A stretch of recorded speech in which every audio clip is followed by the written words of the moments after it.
Not yet, Steve? Oh, good. Good job. Thank you.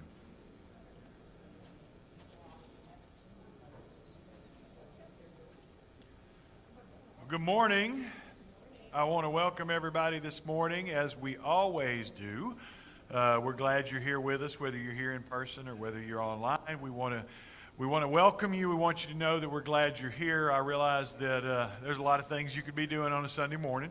There's a lot of places you could be. There's a lot of things you could choose to be looking at on the internet, and so we're glad you're here. We value your time and your attention, and we definitely appreciate you being here and chiming in.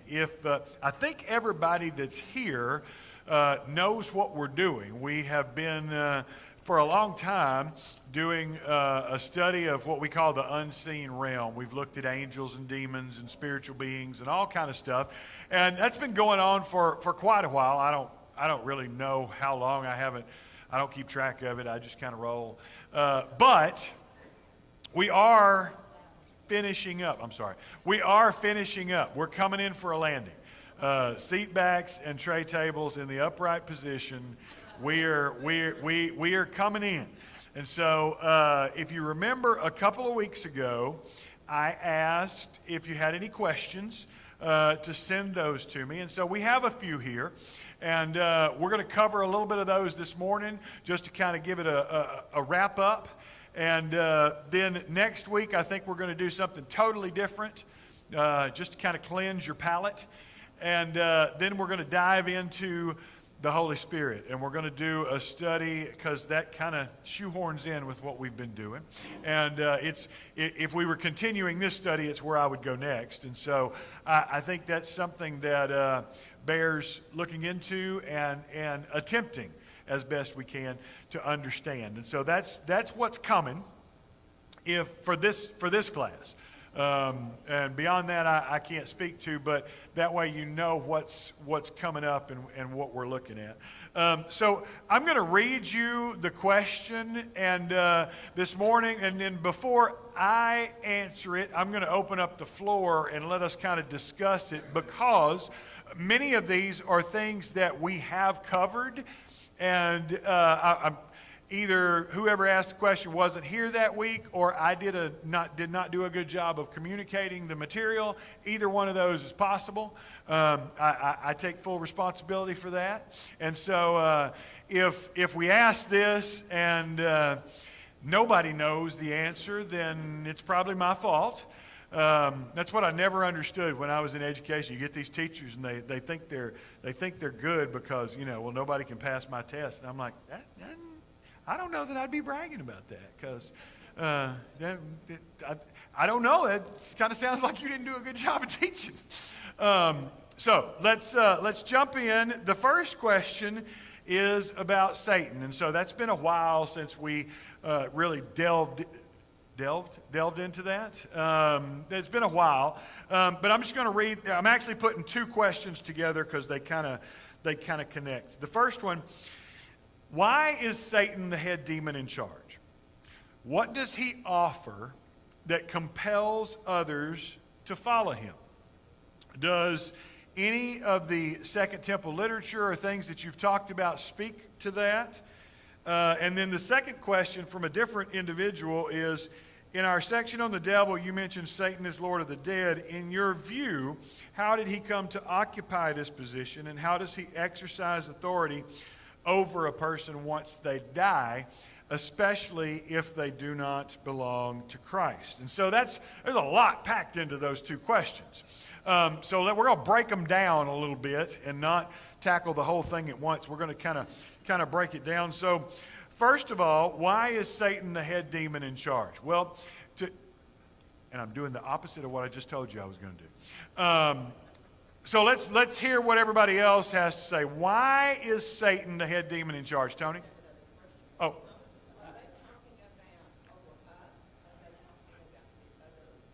And I don't know, and I'm assuming that it is over the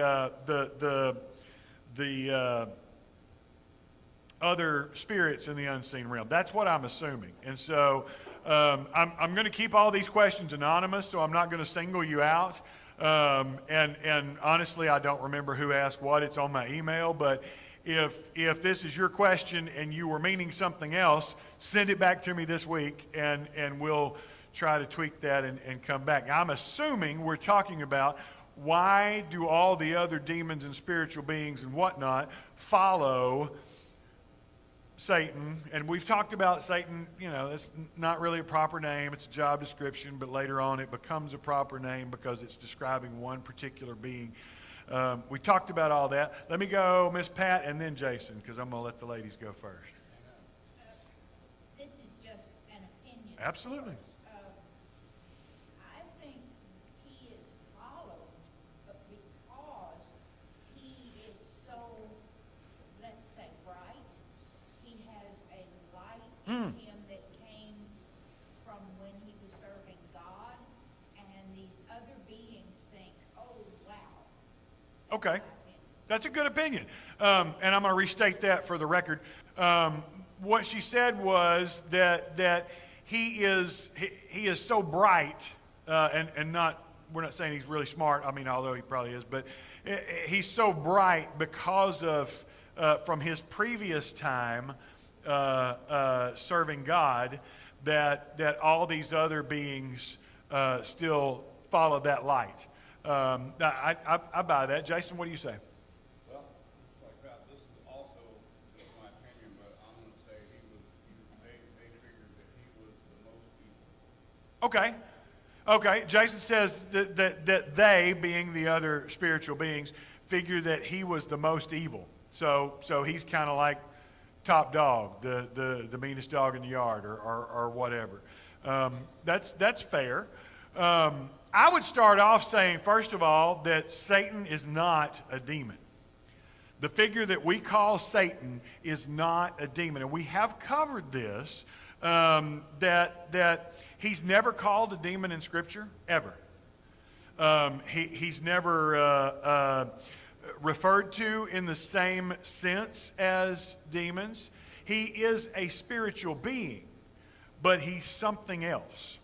And I think that contributes to that, because they are a little bit on a different plane. And so he is bigger, badder, whatever words you want to use there. More beautiful. Yeah, absolutely. He's referred to as the anointed cherub, which again is a term that's used for a throne guardian. So he was literally in the presence of Yahweh. And I think sometimes it's like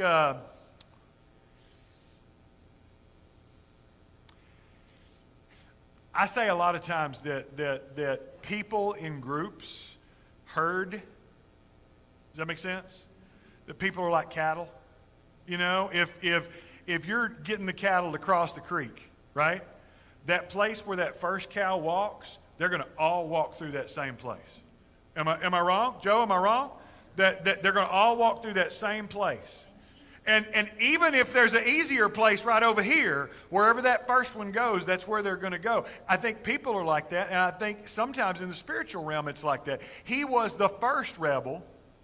He was the first one with the, guts or arrogance or whatever you want to call it.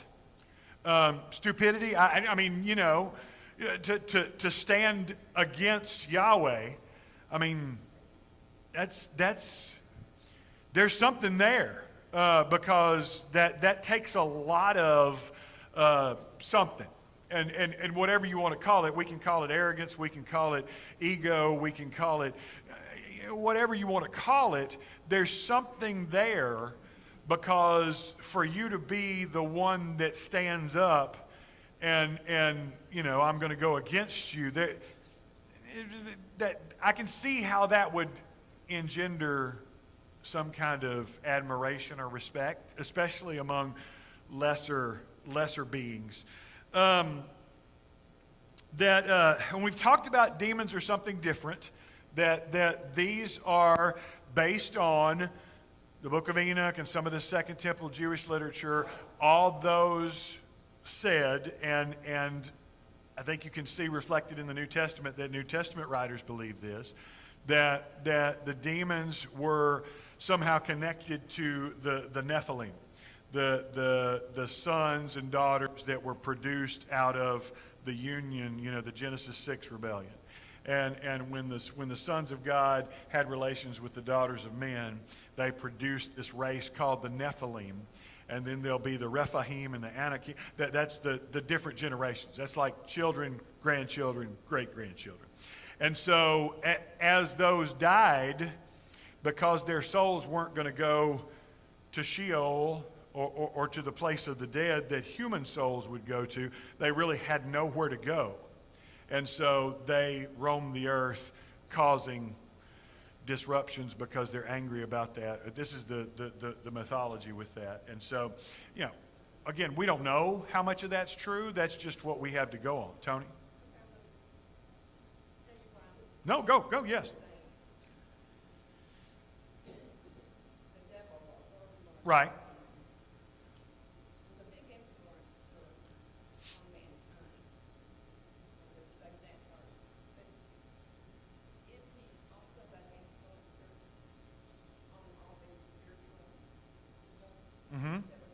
Yes, that's what I'm saying. That in addition to being the primary or the first, he was that there would be influence, because once it was done, then the rest of them thought, well, if he can do that, why can't I do that? And I don't know that. And so, once again, I don't want to tell you I know things apart from Scripture, because I don't. We're making educated guesses based on the material that we have. And, someday we may get to the other side and realize it was all wrong. And I'll be okay with that, because I'm going to be with God and I don't care. And so that's how important this is. It doesn't matter. When we get there, it's not going to matter. But it's one of those things that our human curiosity makes us chase down. And so he's the Lord of the dead, because as the first rebel, he is cast down. And we talked about this when we talked about Genesis 3 and the curse. When the serpent is cursed, and we've talked about the serpent is not just a snake. Whether it was Satan speaking through an actual physical snake, or whether that is a terminology that's used, we do the same thing. Watch that dude, because he's a snake. Right? I mean, we're not saying he's actually a snake. And so, hang on, Gene, I'm going to circle back around to you. When he is cast down, you're going to be cast down to the earth. You're going to crawl on your belly. Well, he's using symbolism and metaphor, again, with the serpent, but I mean, you're going to eat dirt. Well, snakes don't eat dirt.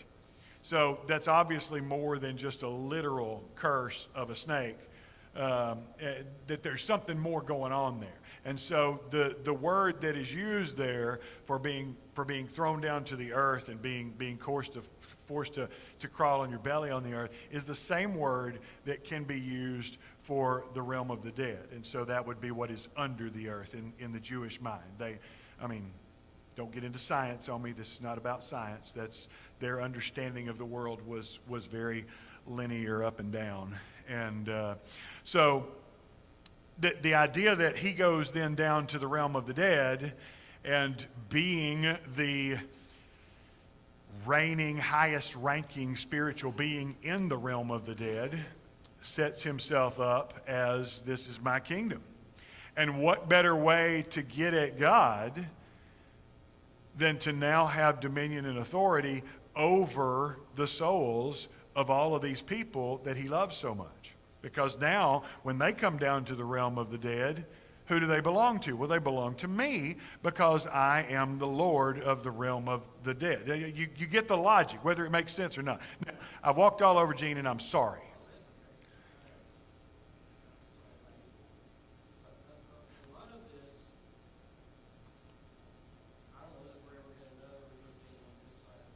Absolutely.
And then Christ can move our hearts.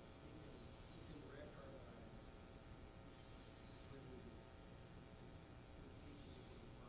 the Word. So basically, I'm gonna do a really awful job at restating what Gene just said, and so that's primarily for you at home. But basically, he's power hungry.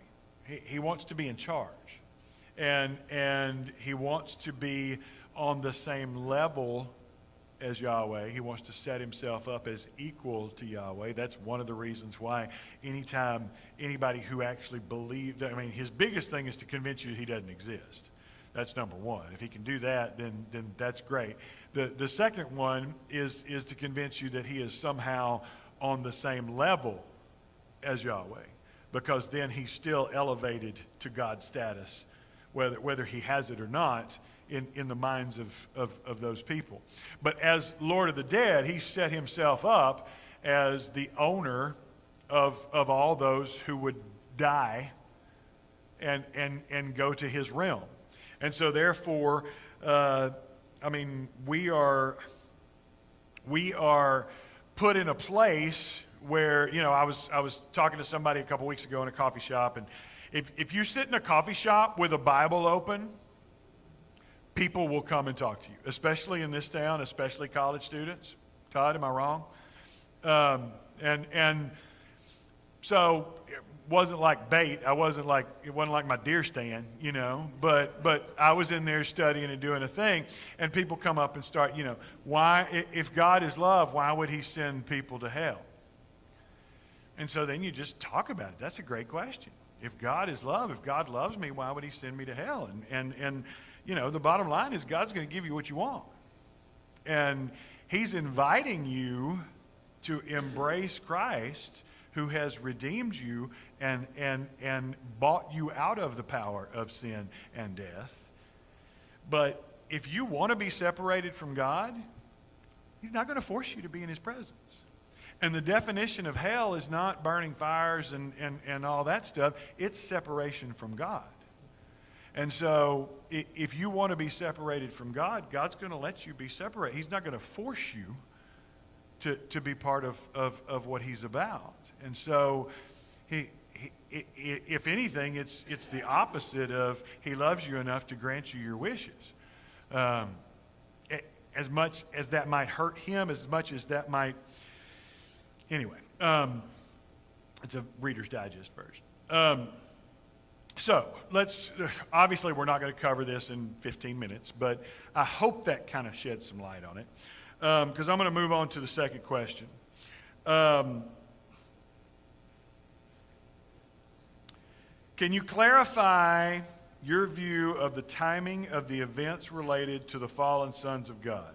They're not in prison at the time of Babel, clearly, because Psalm 82 references their corrupt administration of the nations.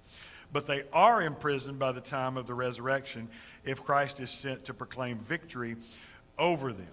Does Daniel's Prince of Persia reference then indicate that they are not yet imprisoned by the time of the exile? Does that make sense? So this person's asking, what's the timeline here?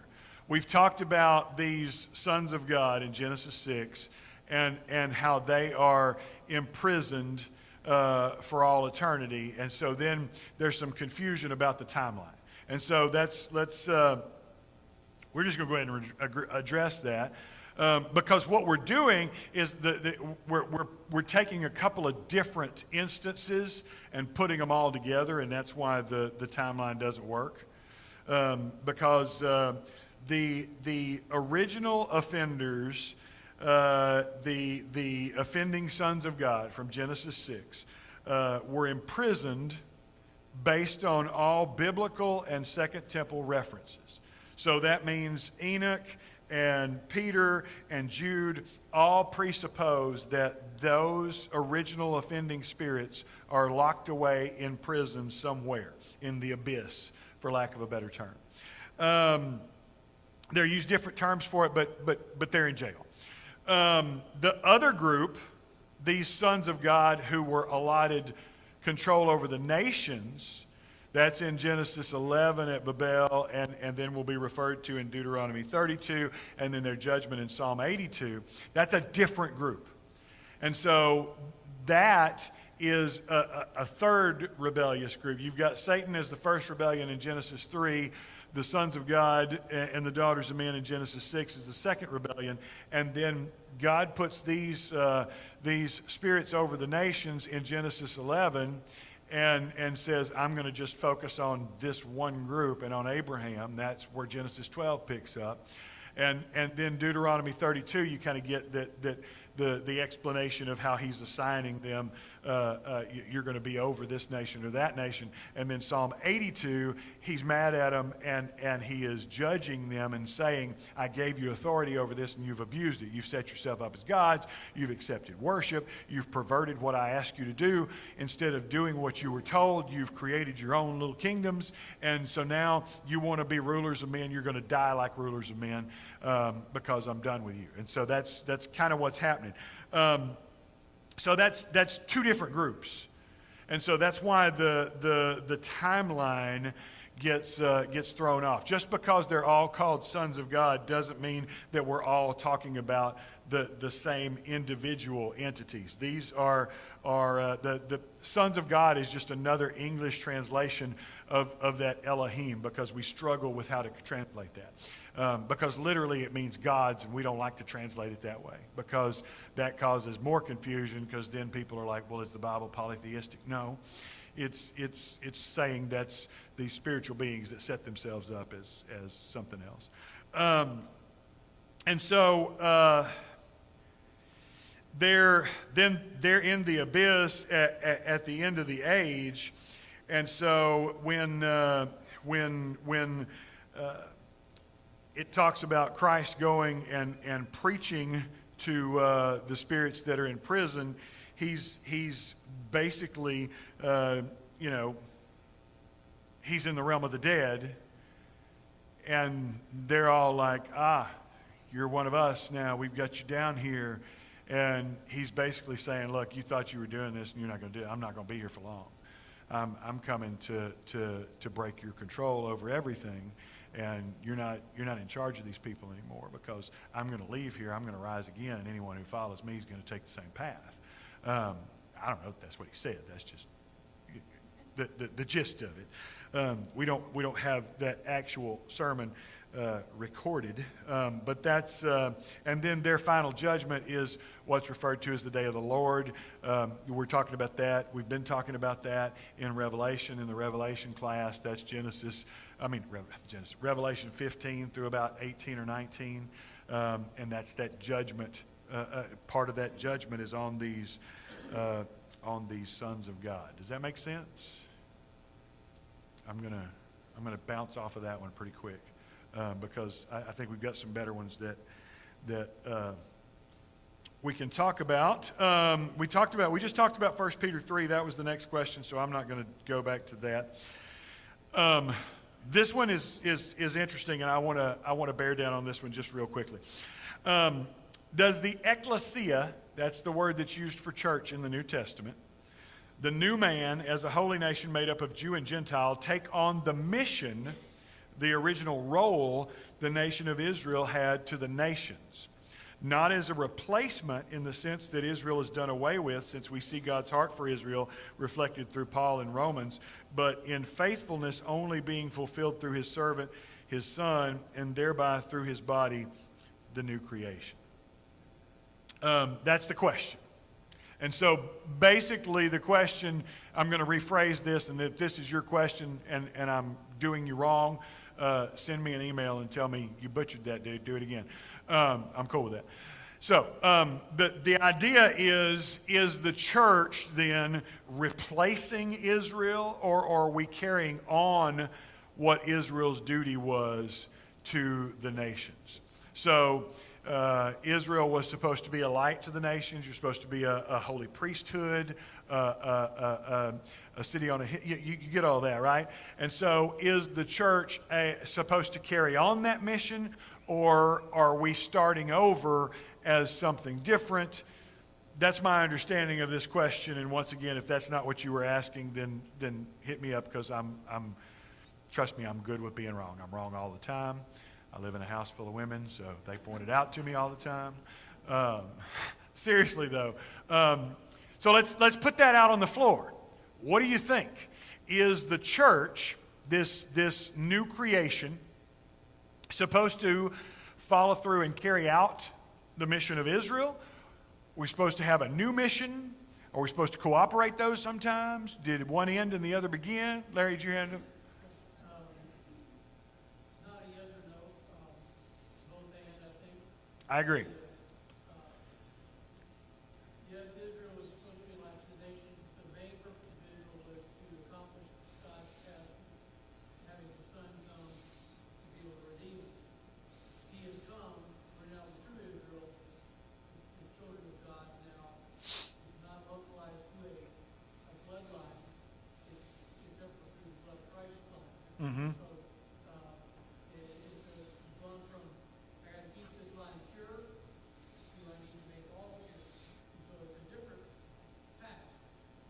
But yes, we are the Israel of today. We are the people of God, children of God now, but we're not, we don't have the same task of trying to keep our bloodline pure, following which got many rules to be an example to the people by rule following.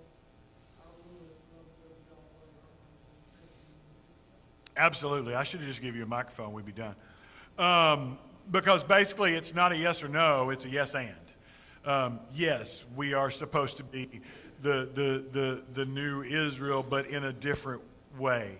We're not going to be a light to the nations by following rules and keeping some kind of keeping the bloodline pure, that kind of thing. We are instead going to be a light to the world by being a city on a hill, by loving the Lord your God with all your heart, soul, strength, and mind, and loving your neighbor as yourself. And so I think this is directly tied into a lot of socio-political stuff that we're dealing with now.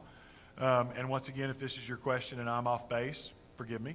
But there's a lot of, when we get into replacement theology, this idea that the church replaces Israel, then you get into this breakdown, because half of evangelicals are like, you can't say anything against Israel because then God will curse you.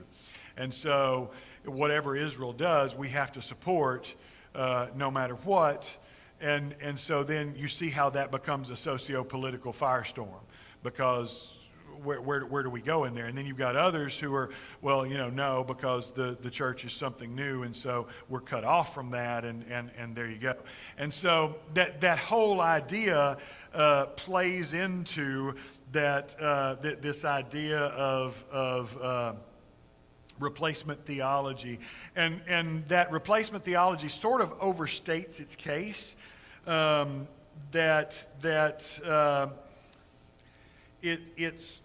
It affirms some really obvious things, that yes, the church is a new Israel, and that's what we're saying. It's a yes and, but it's not a hard yes, and so everything's cut off. Am I just stuttering around, not making any sense?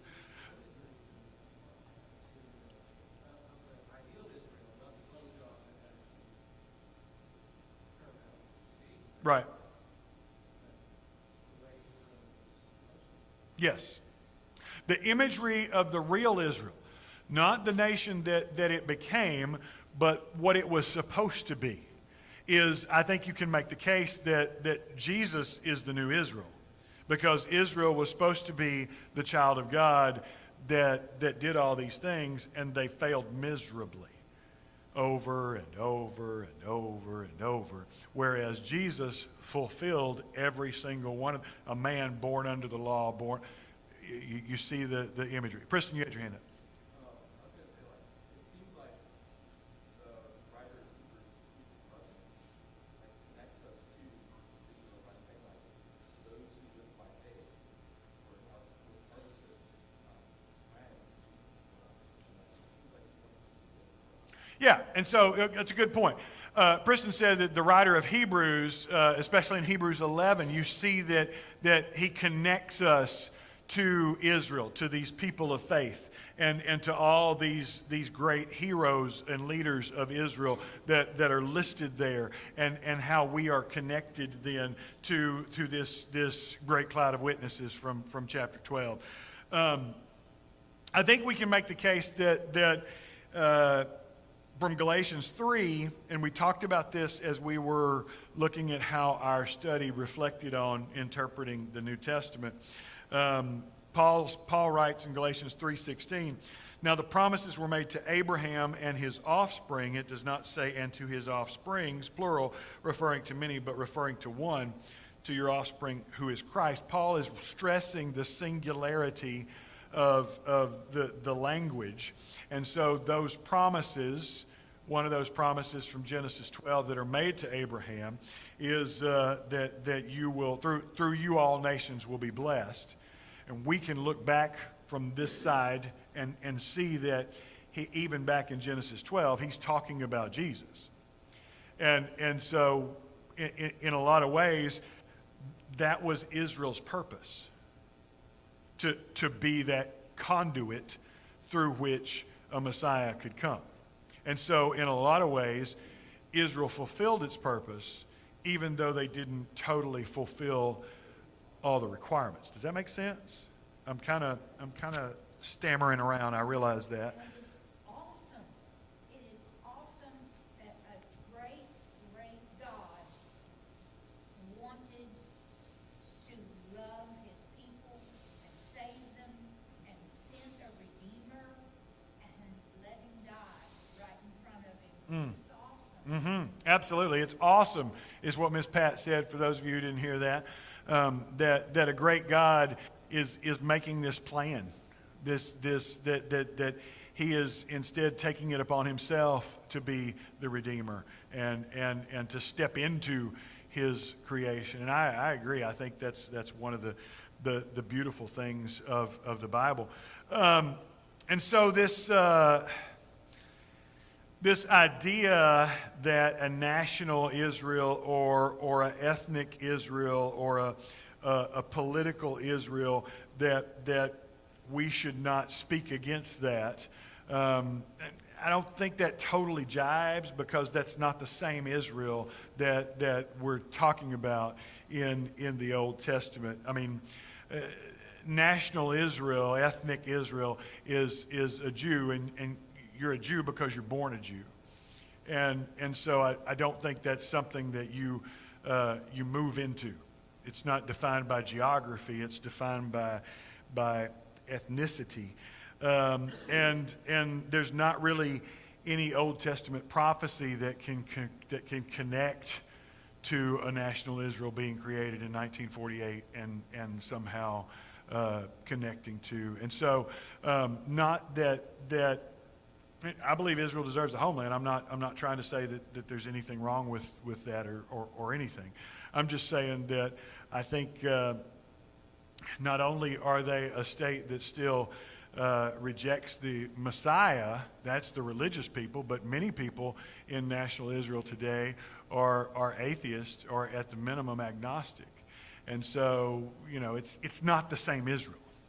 And that means that I think they have a right to exist. They have a right to defend themselves. I'm not in any way getting into the political climate of it.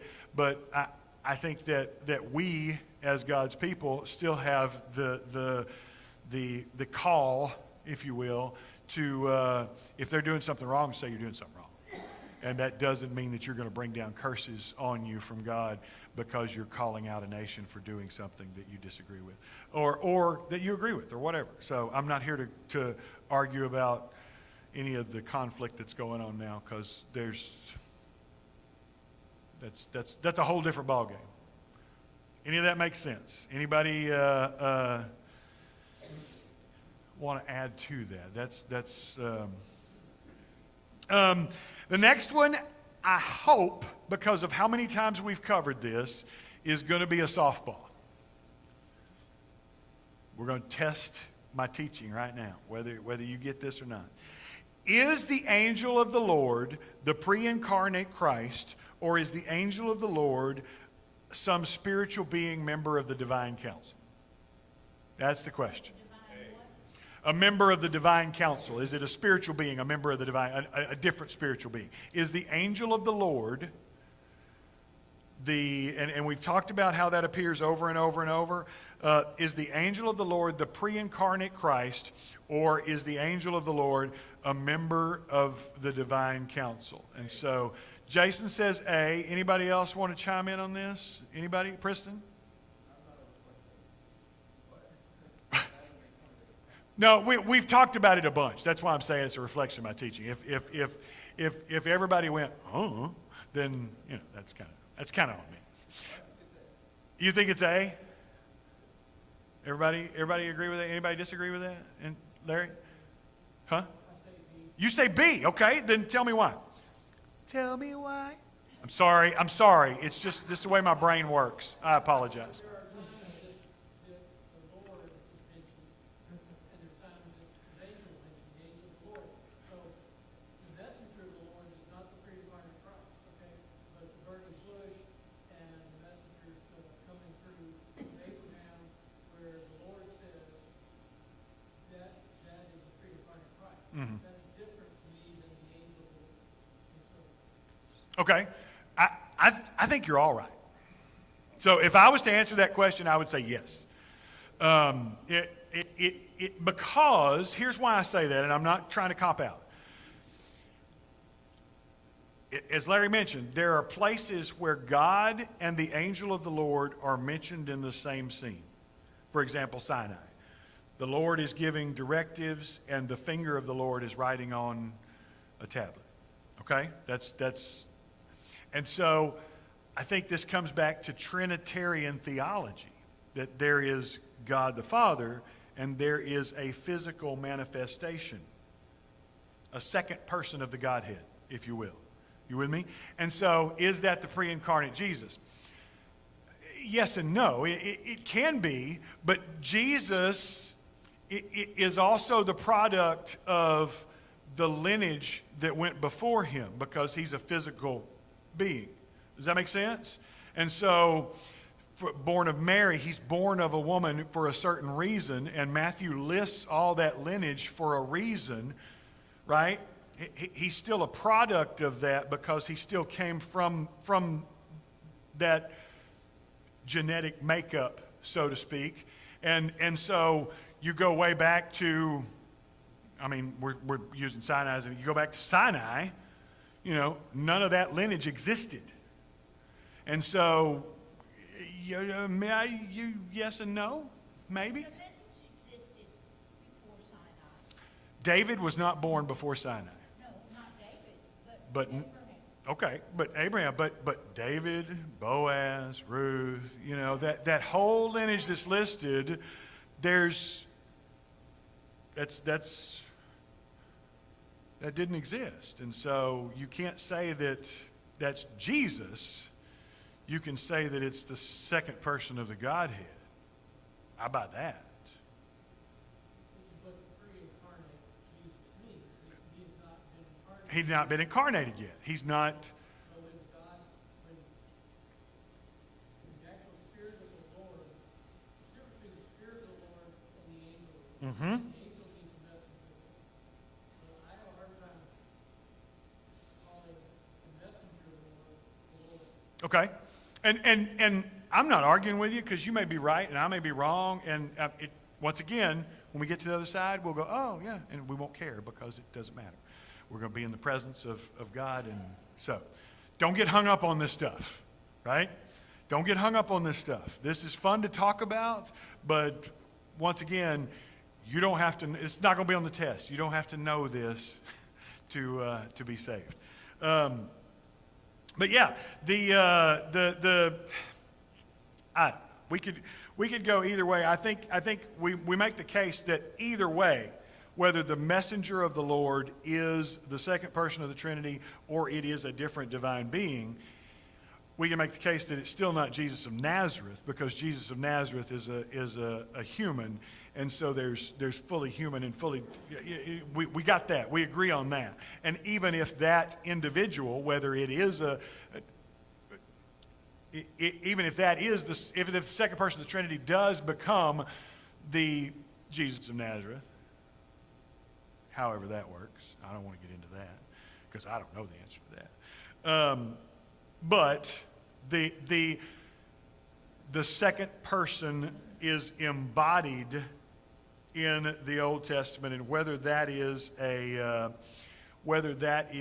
a spiritual being that is separate, that is someone sent by God, or whether that is a second person of the Trinity, it's still, I think it's safe to say that it's not Jesus of Nazareth, but it may be connected. Your brain hurt yet? And so the easiest answer to that question, I don't know. I mean, that's the honest truth. Todd? Some more that I don't know, but maybe this is not we're the body of Christ, right? The church is the body of Christ. At some level, when people meet me, they meet Jesus. Where did I end? And I don't know. There's a mystery about that. But I would say they met the Lord if they meet the church, right? Right. The church is the body of Christ. So, you know, we're talking on different metaphysical levels that I'm not, but I think that helps me understand some of these ideas. Like, we're like, how can it be this and this, and we try to separate things. I don't know, how am I one with my wife? But I am. When I look at Asher, No, it's a good point. he's both me and my wife and something else. Mm-hmm. He is. I can't explain it, but he is. And on the same level, you know, I think the Lord accepts worship, so at some point it's got to come. Yeah. I don't know, but I don't know if it's always that. But then again, I don't know if I'm always the best representation of Jesus Christ, but Okay. Yeah. be more direct. He said, you are the body of Christ. Like, you're being Christ beneath us. That's a good point. And let me try to restate that because we're running out of time, but I want you to hear that because Todd throws a third wrench into the works. that the church, us, we are the body of Christ. So when people meet me, they are meeting Jesus on some level, and I am the physical representation of Christ. And how does that play into all this? We don't fully understand it, yet it is. And he used the metaphor of how am I one with my wife, and I don't know, but I am. And yet you see that displayed in my children, who are part me and part her, and then part other things and something else. And so there's all those. All these, I mean, I think the word mystery you used is good because Paul uses that a lot. It's a great mystery, and mystery doesn't necessarily mean something that we can't ever understand as much as it means a secret that once it is revealed, you'll go, oh yeah, that makes perfect sense, you know. So someday we're going to look at it and go, oh, yeah, it makes and then we're not going to care. All right? Hey, thanks for your participation. Thanks for contributing. We ended on time today, and that's excellent for us. So if you have more questions, feel free to send them to me. If you're like, dude, I just want to be done with this and wash my hands with it and move on to something else, I'm cool with that too. So let me know this week. We are ending on time. You got about 15 minutes, and shake a hand, hug a neck, and take care of your business. We'll be back in here at 10 o'clock for worship. Thank you.